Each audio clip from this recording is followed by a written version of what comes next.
उनका नाम है श्रीमान मनजीत सिंह, जो कि सहायक प्राध्यापक हैं उर्दू में, कला एवं भाषा संकाय, कुरुक्षेत्र विश्वविद्यालय से। इन्होंने अपना शोध विषय जो चुना है हरियाणवी, पंजाबी और उर्दू में भाषा विज्ञान पर शोध और प्रौद्योगिकी की भूमिका। और नमस्कार यहाँ पे सर। उपस्थित हैं। जी सर, नमस्कार। नमस्कार। मैं मनजीत सिंह, हरियाणा कुरुक्षेत्र विश्वविद्यालय से उर्दू के सहायक प्रोफेसर। तो मैंने चुनाव किया है कि हरियाणवी पंजाबी का, और इसमें जो भाषा विज्ञान मंजीत और जी, मंजीत जी नमस्कार। आप वीडियो ऑन करें तो अच्छा होगा, क्योंकि रिकॉर्डिंग भी हो रहा है, तो आपको भी ठीक है जी, रिकॉर्ड थैंक यू। उपलब्ध हो जाएगा जी। ठीक है जी। तीन तो तीन इकट्ठे हो रही हैं। अब आपका समय शुरू हो गया है सर। ठीक है sir ji, thank you ma'am ji, thank you. अभी तो जो पंजाबी और हरियाणवी और उर्दू, जो हम तीनों जुबानों की बात करते हैं, तो ये तीनों की तीनों ही इंडो आर्यन भाषाएं हैं।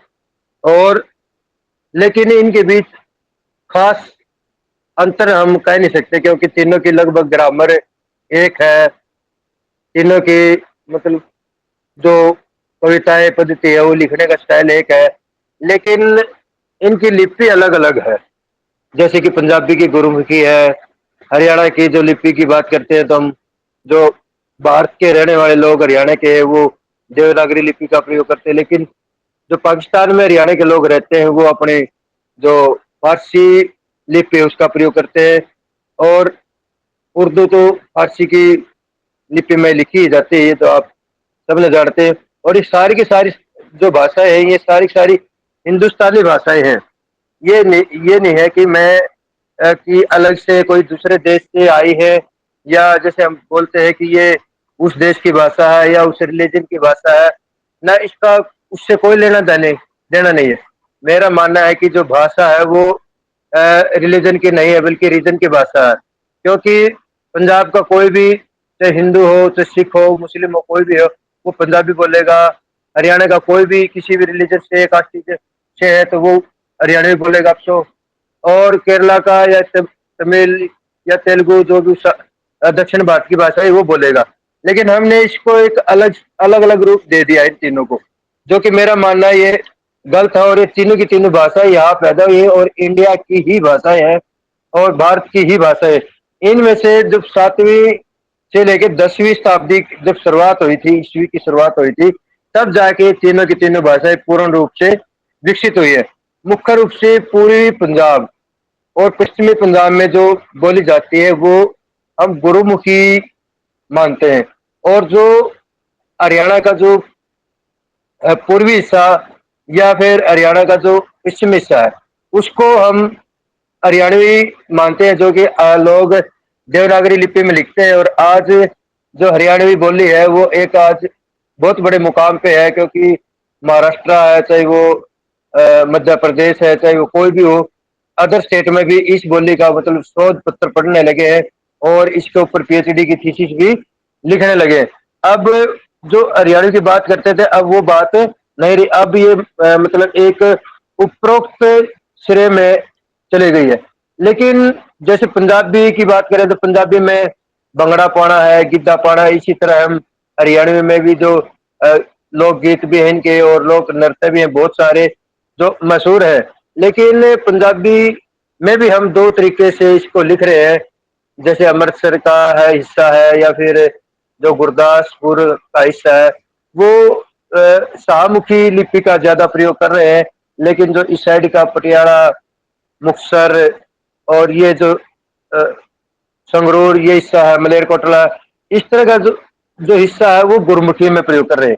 तो ये पंजाब में भी हम एक भाषा एक है, लेकिन दो लिपियों में हम इसको डिवाइडेड कर रहे हैं, जबकि स्टेट एक ही है। ये भी इसमें बड़ा देखने को मिला है।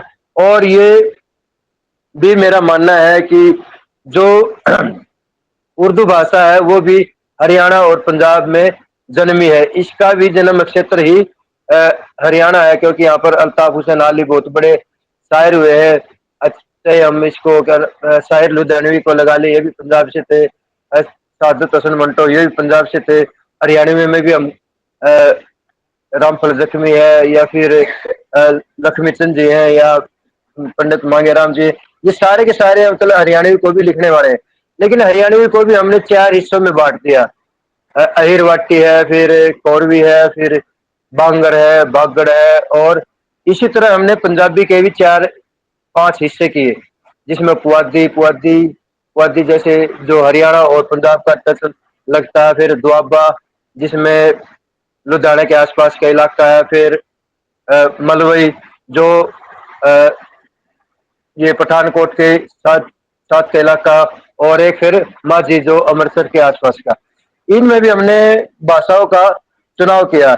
लेकिन ये सारी की सारी भाषाएं जो मैं बता रहा हूँ आपको, हरियाणवी है या हिंदी, इनका जो है वो हरियाणा, पंजाब और दिल्ली के आसपास की सारी ये भाषाएं उत्पन्न हुई हैं, क्योंकि इनका प्रयोग खड़ी बोली में किया जाता है। और खड़ी बोली का मतलब है कि हरियाणा, या हम बता सकते हैं पंजाब, जो पूरी पंजाब है उसके लाहौर से लेके और जो आज हम बोल सकते हैं लखनऊ तक, इसमें इसका पूरा प्रचार प्रसार है।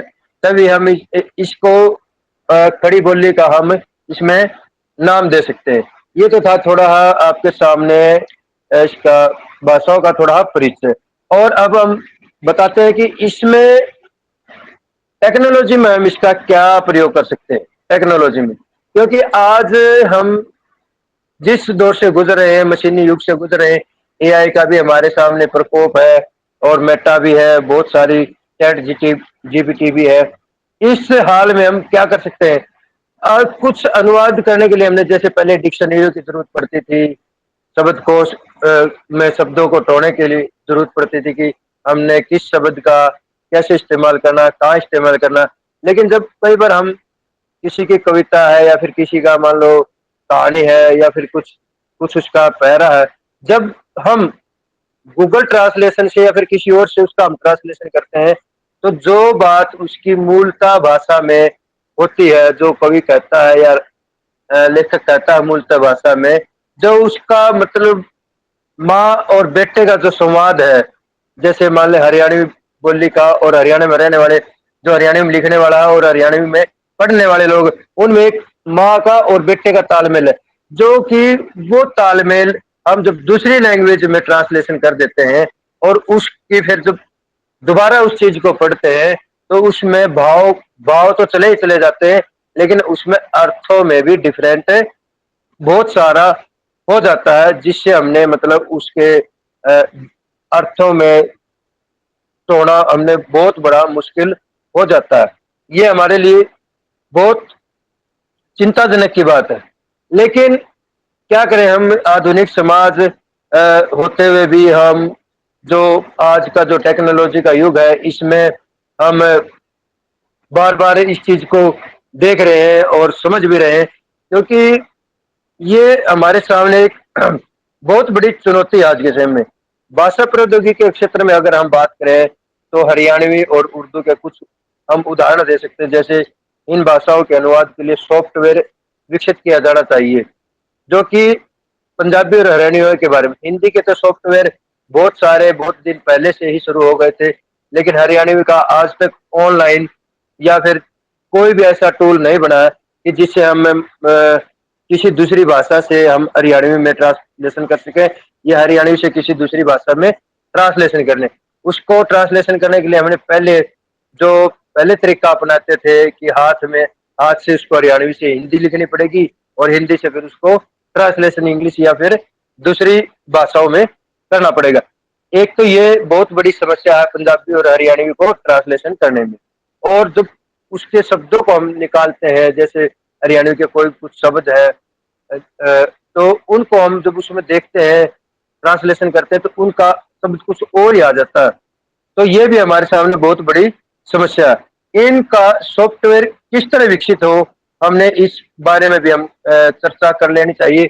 और जैसे हम जब हिंदी में देवनागरी लिपि में हम लिखते हैं, तो कुछ कुछ शब्द ऐसे हैं कि जब हम उसको टाइप करते हैं, तो हरियाणवी में उन चीजों को हम टाइप नहीं कर पाते, जिसके कारण हमारा अर्थ जो हरियाणवी में होना चाहिए शुद्ध उच्चारण, वो शुद्ध उच्चारण ना हो के, बल्कि उसको हम दूसरे तरीके से हम उसका उच्चारण कर देते हैं। जैसे ला ला लिखना, अड़ा लिखना, तो ल के नीचे हम बिंदी लगा देंगे या फिर कुछ इस तरह का। और मतलब हमने उसका सॉल्यूशन ढूंढ रखा है, लेकिन वो एक्चुअल में सॉल्यूशन उसका है नहीं।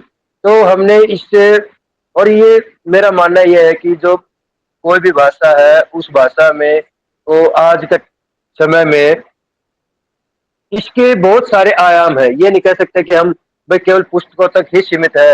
ये अखबारों में भी हम जाके उसमें पत्रकारिता कर सकते हैं।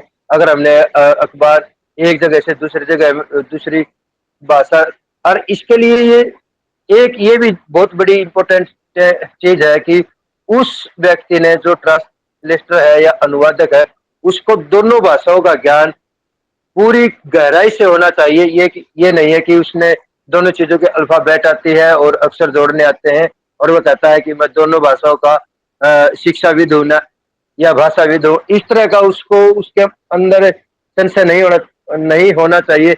अगर इस तरह की बातें वो समझता है तो वो एक अनुवाद के क्षेत्र में वो अपने पीछे की तरफ धकेल दे रहा, अपने आप को भी धकेल ले रहा, और जिस चीज का अनुवाद कर रहा है वो उस चीज को माफी भी चाहूंगी, अपने आप।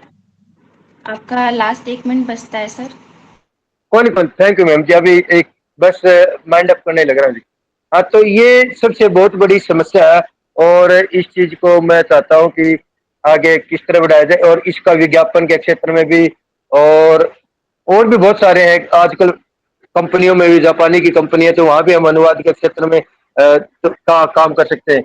और मेरा मानना है कि भाषा प्रौद्योगिकी को लेकर हमने बहुत बहुत अच्छे अच्छे काम करने चाहिए।